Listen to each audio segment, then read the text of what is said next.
कई सारे टैक्सेस हो सकते हैं, डायरेक्ट और इनडायरेक्ट, सॉरी इनडायरेक्ट वाले। सेंटर एंड स्टेट में हम इसको लिस्ट डाउन करते हैं।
ओके,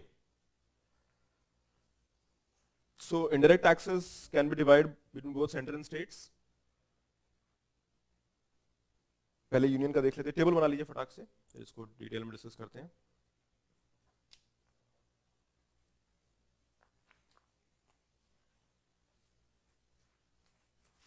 इसको बेटा पास कर।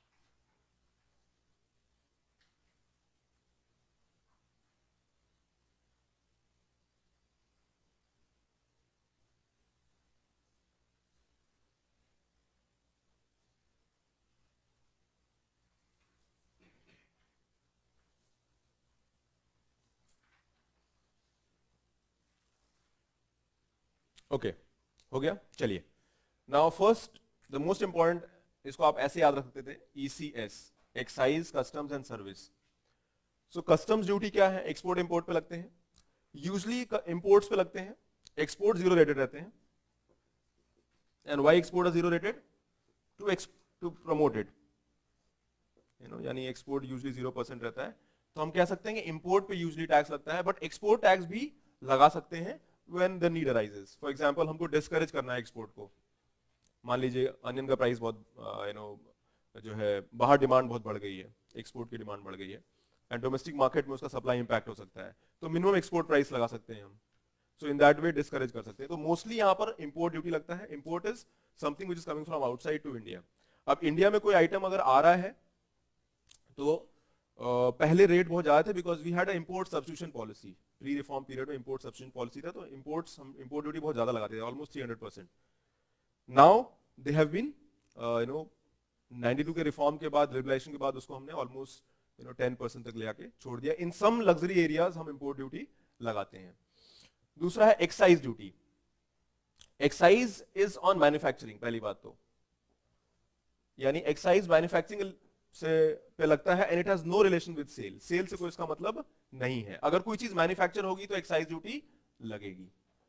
Most of the excise duty जो है वो सेंट्रल गवर्नमेंट लेती है, एक्सेप्ट सम एरियाज, जैसे लिकर हो गया और नार्कोटिक्स हो गया, आपके ड्रग्स हो गए, लिकर हो गया, इसमें एक्साइज जो है स्टेट गवर्नमेंट को जाता है। नाउ एक्साइज ड्यूटी में एक कंसेप्ट है सेनवैट का।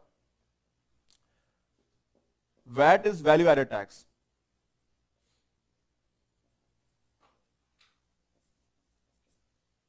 आते हैं इस पे, क्या है समझने के लिए। एक्साइज से काम मैन्युफैक्चरिंग पे लगता है, it has no relation with sale. ये और ये दोनों में अच्छा खासा रेवेन्यू का जो है ऑप्शन था for central government in all the time. But services economy जब ग्रो हुई तो 1994 में पहली बार हमने सर्विस टैक्स लगाया। ठीक है, जो सर्विसेज इकोनॉमी ग्रो हुई तो 1994 में पहली बार सर्विस टैक्स लगाया, और अब सर्विसेज टैक्स भी एक मेजर एरिया है जहां से गवर्नमेंट का रेवेन्यू आता है, आता था मतलब, क्योंकि अब जीएसटी में मर्ज हो गया है। मेनली अगर हम देखते हैं तो इसमें एक्साइज और सर्विस, इन दोनों को ही हमने मर्ज करके हमने जीएसटी लेकर हम लोग आए हैं। अभी हम इसको कंपेयर करते हैं। दूसरा है सेंट्रल सेल टैक्स। होता क्या है, अगर इंटर स्टेट ट्रेड है, यानी यूपी एंड बिहार दो इन्वॉल्व है, ठीक है, यूपी में मैन्युफैक्चर हो रहा है, बिहार में कंजम्पशन हो रहा है, तो यहां पर क्या होता है, since two states are involve, तो कौन सा स्टेट टैक्स लेगा, कौन सा नहीं लेगा, इसमें लीगल जुरिडिक्शन के प्रॉब्लम हो सकते हैं। And hence we have devised a central sale tax under which usually sale tax is a part of the state government. State government को होता है, बट सेल्स टैक्स तब स्टेट गवर्नमेंट को मिलता है जब manufacturing and sale is the same state. जब inter state trade होगा तो वो सेंट्रल सेल टैक्स की कैटेगरी में जाएगा। In the central sales tax की कैटेगरी में क्या होता है कि it is taken by central government.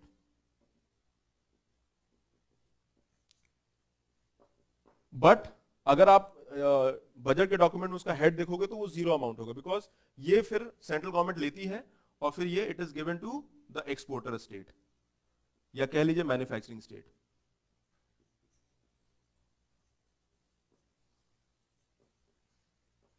तो एक्सपोर्टर स्टेट को ये दिया जाता था, विच मींस लेट्स से कोई चीज गुजरात में बनी है और यूपी में उसका सेल हो रहा है, तो सेंट्रल सेल टैक्स लगेगा, एंड सेंट्रल गवर्नमेंट को उसका रेवेन्यू जाएगा, रेवेन्यू वो सेंट्रल गवर्नमेंट फिर गुजरात गवर्नमेंट को फाइनेंशियल ईयर में उसको वो दे देगा, जो भी उनका प्रोसेस होगा।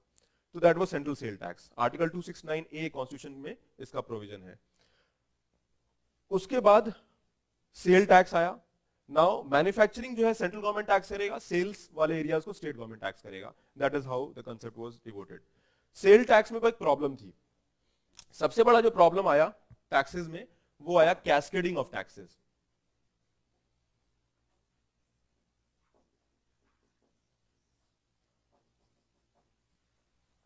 कैस्केडिंग ऑफ टैक्सेस में क्या होता है, जैसे मान लीजिए, लेट्स टेक एन एग्जांपल,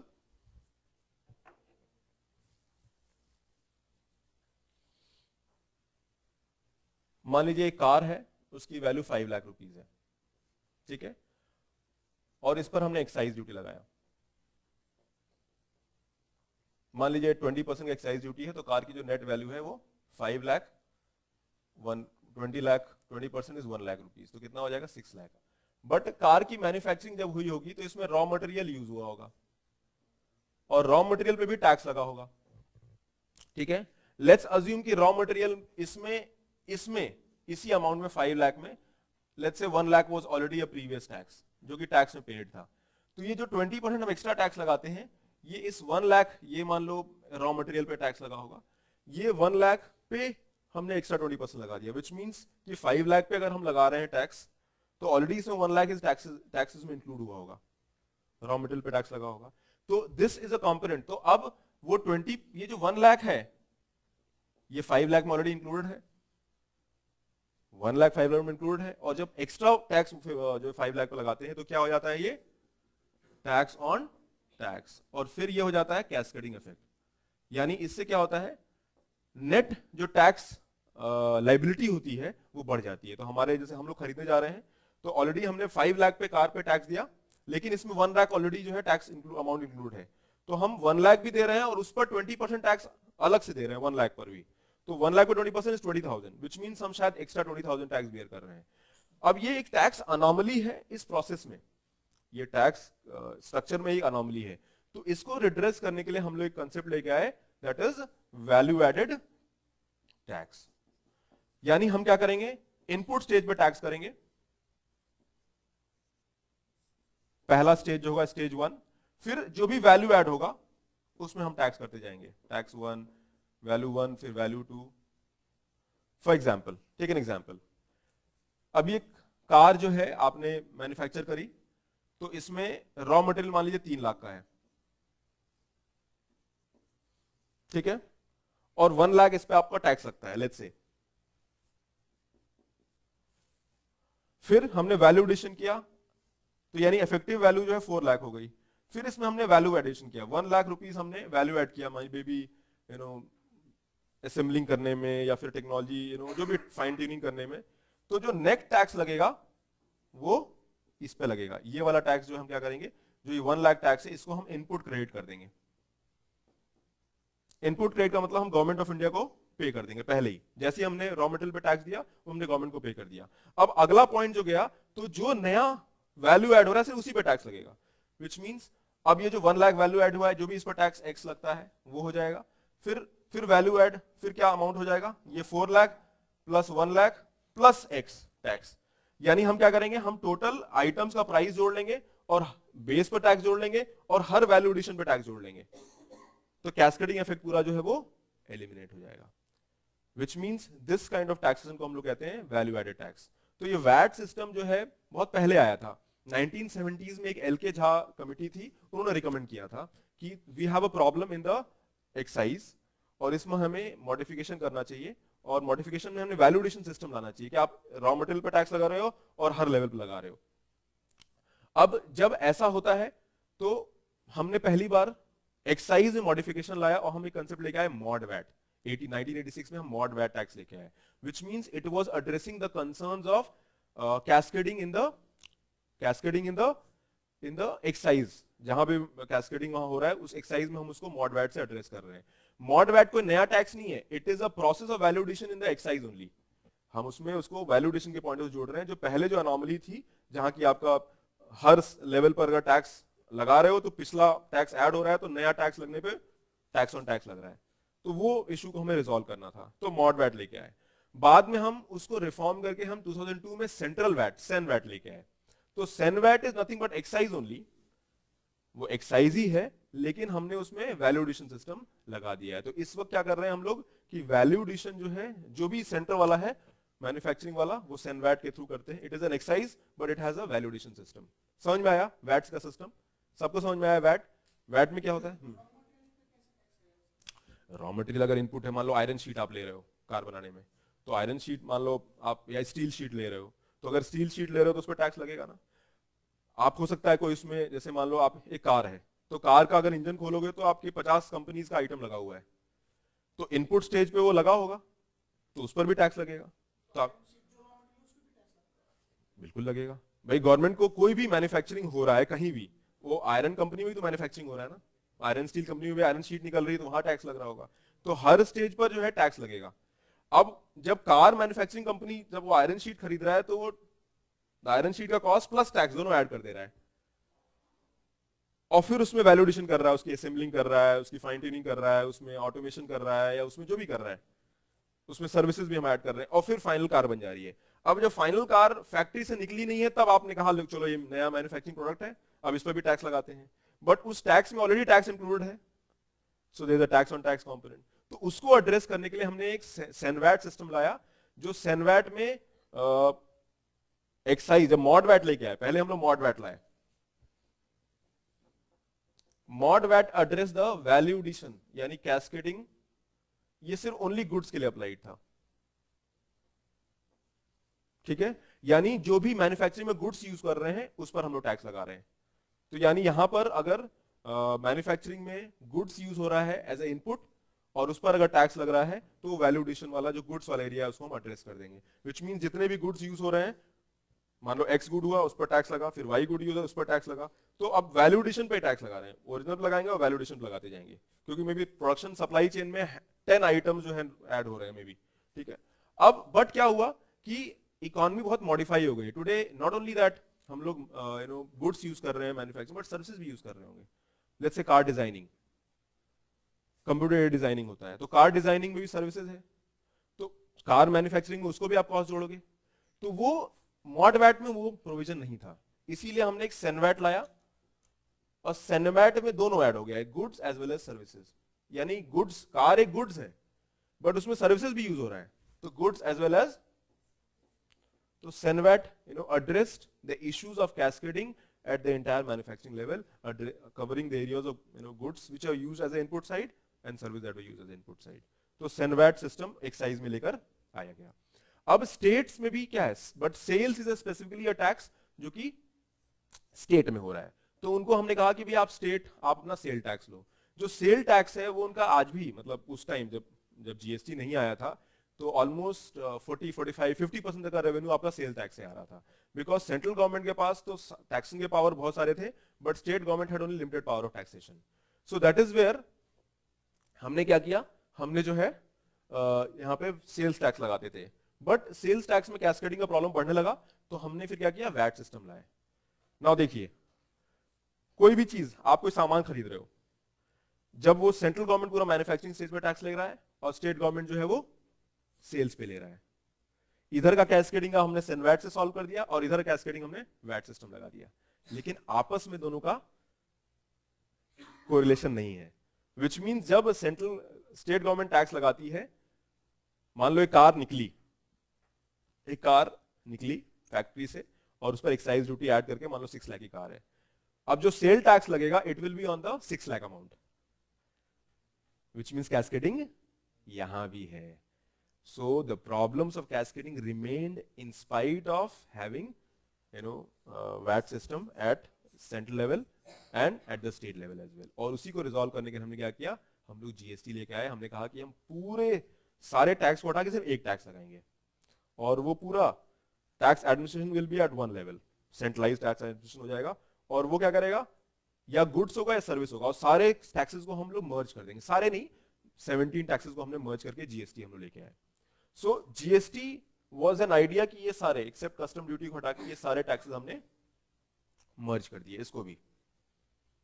और बट जीएसटी के दो कंपोनेंट हैं, सेंट्रल एंड स्टेट। अगर आप कुछ सामान खरीदो जीएसटी लग रहा है तो उसमें देखोगे सेंट्रल जीएसटी और स्टेट जीएसटी। ये सेंट्रल जीएसटी जो है सेंट्रल गवर्नमेंट को जाता है, स्टेट जीएसटी जहां भी स्टेट में, जिस स्टेट में सेल हो रहा है उसको हम लोग स्टेट जीएसटी बोलते हैं। अब यहां पे दो कंसेप्ट आता है, origin based tax and destination based tax. होता क्या है, कोई चीज गुजरात में मैन्युफैक्चर हुई और यूपी में सेल हो रहा है। प्रीवियस जो सिस्टम था बिफोर प्री जीएसटी फेज में, उसमें क्या था कि कोई भी सामान अगर इंटर स्टेट में इन्वॉल्व है तो उस पर सेंट्रल सेल्स टैक्स लगेगा, उस पर सेंट्रल सेल टैक्स लगेगा और वो सेंट्रल गवर्नमेंट ले लेगी, और वो सेंट्रल गवर्नमेंट एक्सपोर्टर स्टेट को दे देगी, which is exporter state Gujarat, जहां भी बन रहा है, ठीक है ना, तो वो एक्सपोर्टर स्टेट को दे देगी। अब बट ये जो टैक्स है ये स्टार्टिंग पॉइंट पे ही लग गया, मैन्युफैक्चर हुआ और वो निकला, उसको स्टार्टिंग पॉइंट पे हमने टैक्स लगा दिया 2%, 4% डिपेंडिंग ऑन जो भी ब्रैकेट में है। So it was called origin based tax. But इसमें एक प्रॉब्लम है, प्रॉब्लम ये है कि ओरिजिन पे टैक्स लगाया और जब हम नया सिस्टम जीएसटी लेके आए तो जीएसटी के साथ वो कॉन्फ्लिक्ट कर रहा था, because GST in principle is a destination based tax. आखिरी पॉइंट पे टैक्स लगेगा, बीच में अगर टैक्स लगेगा तो it is more of a tax. Basically क्या है कि वो बीच में टैक्स तो लगेगा, लेकिन वो टैक्स कौन बियर कर रहा है, जो भी होलसेलर है या रिटेलर है वो टैक्स बियर कर रहा है, बट एंड में अल्टीमेटली सब जोड़ के वो हम लोग कंज्यूमर से हम लोग इकट्ठा करके हम लोग ले लेते हैं. So it is a and point, यानी डेस्टिनेशन पॉइंट पर क्या टोटल टैक्स अमाउंट कैलकुलेट होता है, इनिशियली टैक्स अमाउंट कैलकुलेट नहीं होता है. और इस तरह से इस टैक्स का प्रिंसिपल है वो डेस्टिनेशन बेस्ड टैक्स है. तो VAT by principle is a destination based tax, because हम लोग पूरे वैल्यूडेशन में बेस प्राइस और एक्स वाई जेड वैल्यूडेशन जो भी है उनको सबको हम ऐड करके हम लोग वैट सिस्टम में टैक्स लगाते थे. तो GST is nothing but it's a VAT system which includes both central and the state government. और कुछ भी जीएसटी में और कोई कंपैरिजन नहीं है. जीएसटी क्या कर रहा है, पूरे इंडिया का टैक्स एडमिनिस्ट्रेशन को एक जगह लेके आ जा रहा है. और सेंट्रल गवर्नमेंट और state government, because we are a federal system, तो सेंट्रल गवर्नमेंट स्टेट गवर्नमेंट अपने अपने टैक्सेस लेंगे. तो उसको हमने हटा के कहा नहीं, जो प्रॉब्लम हो रही है कैस्केडिंग की या जो आपस में प्रॉब्लम्स होती हैं उनको रिजॉल्व करने के लिए हम लोग एक टैक्स लगाएंगे. मान लो आपका ट्रांसपोर्टेशन हो रहा है, तो ट्रांसपोर्टेशन में मान लो आप 3 स्टेट से जा रहे हो, तो हर स्टेट का स्टेट परमिट चाहिए आपको, क्योंकि हर स्टेट का अपना स्टेट जुरिडिक्शन है. वो कह रहा है एंट्री टैक्स हम लेंगे, ऑक्ट्राई हम लेंगे, इस पर टैक्स हमारा रहेगा. या फिर अगर नहीं भी रहेगा तो आप दिखाओ कि ये जो आपके पेपर कंप्लीट है कि नहीं है. तो it led to tax harassment officials के लेवल पर. तो गवर्नमेंट ने कहा कि नहीं, इन सबको हम हटाएंगे और let's ensure that whole India becomes one common market. और इंडिविजुअली हम जो है टैक्स नहीं लेंगे, हम एक कंसोलिडेटेड टैक्स लेंगे और उसको हम सेंट्रल स्टेट में डिवाइड कर देंगे. तो जब ये सेंट्रल सेल टैक्स था, क्योंकि नॉर्मली जीएसटी जो लग रहा था वो नॉर्मल सिचुएशन में हमने टैक्स जो लगाए थे उनके केस में था. बट जब सेंट्रल जीएसटी का बात आया, इंटर स्टेट ट्रेड की बात आई, तो इंटर स्टेट ट्रेड में हमने क्या किया, हमने कहा कि हम लोग सीएसटी जो लगता है उसको रिप्लाई करके आईजीएसटी लेके आएंगे, that is integrated GST.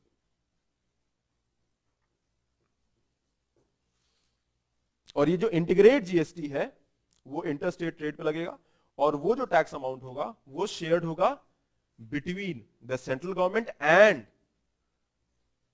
Destination based tax है, तो वो इंपोर्टर स्टेट को जाएगा. जहां पर सेल्स हो रहा है उसको जाएगा, जहां प्रोडक्शन हो रहा है उनको नहीं जाएगा, बिकॉज बाई प्रिंसिपल टैक्स का नेचर ही अलग है. जीएसटी ये कहता है कि जहां कंजम्पशन हो रहा है टैक्स वहां लगना चाहिए, और जो लोग कंज्यूम कर रहे हैं उस स्टेट को टैक्स रेवेन्यू मिलना चाहिए, इंस्टेड जो पहले हो रहा था जो कि ओरिजिन पे टैक्स लग रहा था. So GST is basically a different tax than the original tax जो कि सीएसटी इंटर स्टेट ट्रेड में लग रहा था. और यहाँ पे हमने क्या किया, हमने जो टैक्स का नाम दिया वो इंटीग्रेटेड जीएसटी है. तो हमारे जीएसटी में 3 जीएसटी है, central GST, state GST, integrated GST. जहां भी इंटर स्टेट ट्रेड का इन्वॉल्वमेंट होगा वहां इंटीग्रेटेड जीएसटी होगा, जहां सेम स्टेट में होगा वो सेंट्रल जीएसटी और स्टेट जीएसटी होगा. बेसिकली वो जीएसटी एक ही है, उसका हम लोग अमाउंट डिवाइड करके जो लोग भी जिस पार्टी को मिलना चाहिए उस पार्टी को हम लोग क्रेडिट अमाउंट कर दिया जाता है.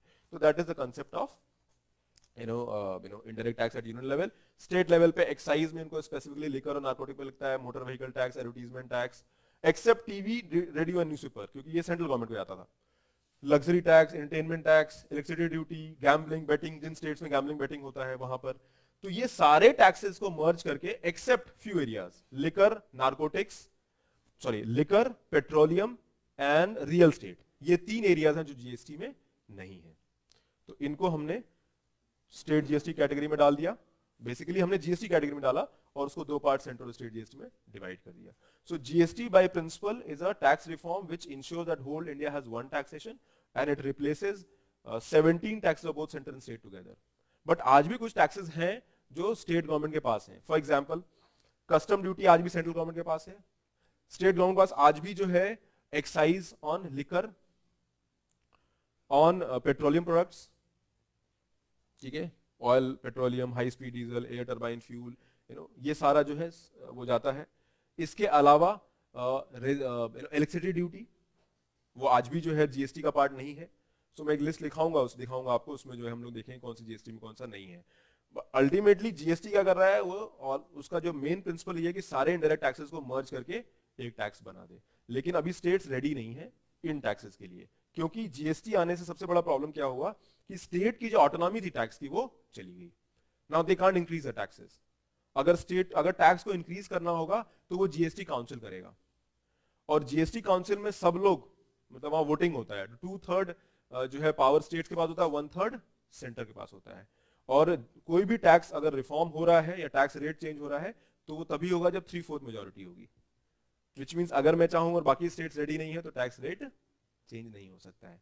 सो वो ऑटोनॉमी जो है जो स्टेट्स लूज कर रहे थे उसकी वजह से जीएसटी को अभी प्रॉपर स्ट्रीमलाइन हुआ है. कुछ टैक्सेस अभी जीएसटी के एम्बिट के बाहर है. तो ये आपका जो है इनडायरेक्ट टैक्सेस हैं। इसमें स्पेसिफिकली जो है हम लोग जीएसटी अलग से करेंगे डिटेल में, सेंट्रल सेल टैक्स उसी में कवर्ड हो जाएगा, और बाकी इन टैक्सेस को मैं अलग से इसके बारे में जब हम लोग कैसे वो रिफॉर्म हो रहा है, चेंज हो रहा है, उसके बारे में हम लोग लिखेंगे। अभी आप ये लिख लीजिए कि इनडायरेक्ट टैक्स का मेरिट या डिमेरिट क्या क्या है। यहां तक समझ में आया? किसी कोई कंफ्यूजन? जीरो रेट मतलब आप जीरो रेट कर रहे हो, रेट नहीं लगा रहे हो, जीरो लगा दिया। बट ऐसा नहीं होता है। इसमें ये करते हैं ये लोग कि जैसे मैं एक्सपोर्टर हूँ, और एक्सपोर्टर हूँ, लेकिन एक्सपोर्टर के साथ साथ मैं मैन्युफैक्चरर भी हूँ। लेट्स से मैं मैन्युफैक्चर करके मैं एक्सपोर्ट कर रहा हूँ, तो मैं टैक्स रॉ मटेरियल पर मैं दे रहा हूँ। तो मैं जब सेल करूंगा तो मेरे टैक्स नहीं लगेगा। बाद में क्या कहते हैं, जो मैंने टैक्स पहले भी दिया है वो भी मुझे वापस मिल जाता है। But I have to prove that वो जो मैंने टैक्स दिया है सामान पे वो एक्सपोर्ट हो रहा है। ठीक है, तो एक्सपोर्ट जीरो रेटेड, एग्जेम्प्टेड मतलब टैक्स में उसमें कभी टैक्स लगने का प्रिंसिपल ही नहीं है। एक्सपोर्ट में कहीं कहीं टैक्स लग सकता है। एक्सपोर्ट्स इन द एरिया जो जीरो रेटेड है वो गवर्नमेंट उसकी लिस्ट निकालती है। आमतौर पे exports are usually zero rated because exports are basically हमें रेवेन्यू ला रहा है तो हम एक्सपोर्ट को जीरो रखते हैं because it's good for the country, हमें फॉरेक्स मिल रहा है। एग्जेम्प्टेड में नहीं लगता। जैसे कि सर्विस टैक्स है, तो सर्विस टैक्स की हमने एक लिस्ट बना रखी है जो एग्जेम्प्टेड है। एसेंशियल कमोडिटीज की लिस्ट बना रखी है, वो पूरे एग्जेम्प्टेड है, उसमें 0% जीएसटी में आता है वो। जो है आपका एजुकेशन है, हेल्थ है, इस पर हमने सर्विस टैक्स या जीएसटी नहीं लगता है, तो इसको हमने एग्जेम्प्टेड लिस्ट में डाल दिया है, बेस्ड ऑन कि उसकी इकोनॉमी पे क्या इंपैक्ट पड़ता है या फिर हमारे तुम्हारे जैसे लोगों पे क्या इंपैक्ट पड़ता है। चलिए